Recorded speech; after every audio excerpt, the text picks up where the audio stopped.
Each fall, the Hall of Fame election process, designed to consider managers, umpires, executives, and long-retired players, comes to life in Cooperstown, a vote designed to consider candidates from within the era in which they were active.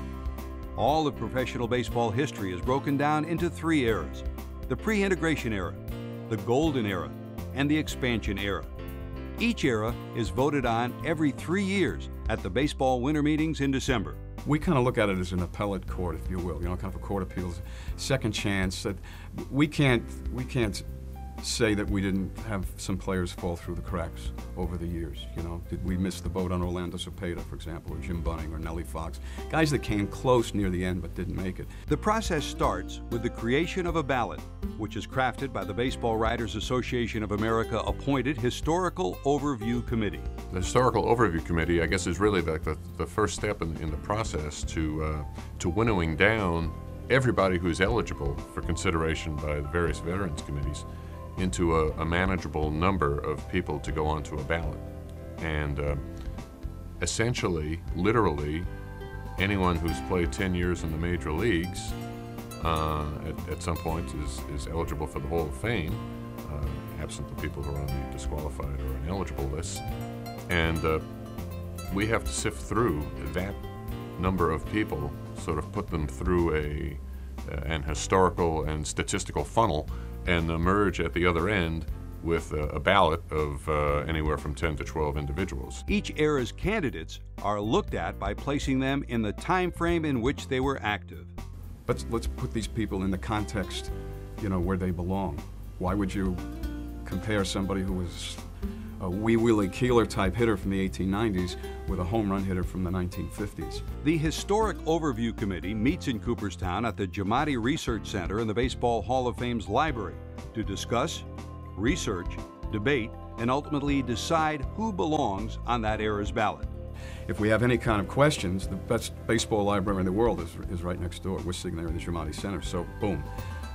Particularly when we're talking about players that go back to the 1880s, 1890s, the early period, and you've got people who are experts in that here. And also to avail ourselves of the historians on the staff here at the Hall of Fame to come in and actually talk about some of the players or executives, umpires, managers, especially from the 19th century players, where they have a particular area of expertise. And then, we have a good committee of baseball experts. I'd hate to calculate how many years of expertise we have there, but not saying we have a monopoly on brains.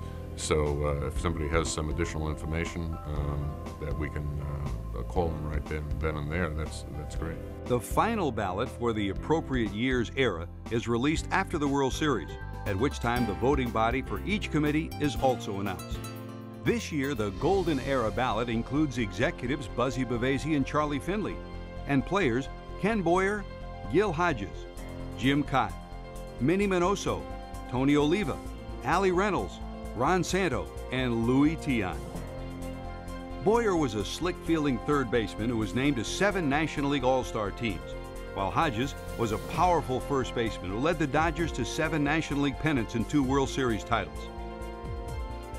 Cott won 283 games over the course of a 25-year big league career.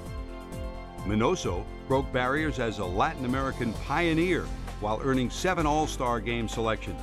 And Oliva won 3 American League batting titles in an 8-year stretch of the 1960s and 70s. Reynolds won 182 games and pitched for 6 Yankees World Series winners. Santo was named to 9 All-Star teams and won 5 Gold Glove awards at third base. And Tiant amassed 227 wins while earning a reputation as one of the game's clutch pitchers. Bavasi spent 17 seasons as the Dodgers general manager from 1951 through 67, leading his team to 4 World Series titles and 8 National League pennants. And Finley's leadership as owner of the Athletics resulted in 3 straight World Series titles for Oakland. The 16-person Golden Era Committee will vote on the ballot at baseball's winter meetings, with the results to be announced December the 5th. Any candidate named on 75% of all ballots cast will be enshrined as a member of the class of 2012 next summer in Cooperstown, along with any recently retired players elected in January's BBWAA voting. In the fall of 2012, the process will resume with the consideration of pre-integration era candidates, with expansion era candidates considered again in the fall of 2013. For more information on the Golden Era Committee Hall of Fame election, check out baseballhall.org.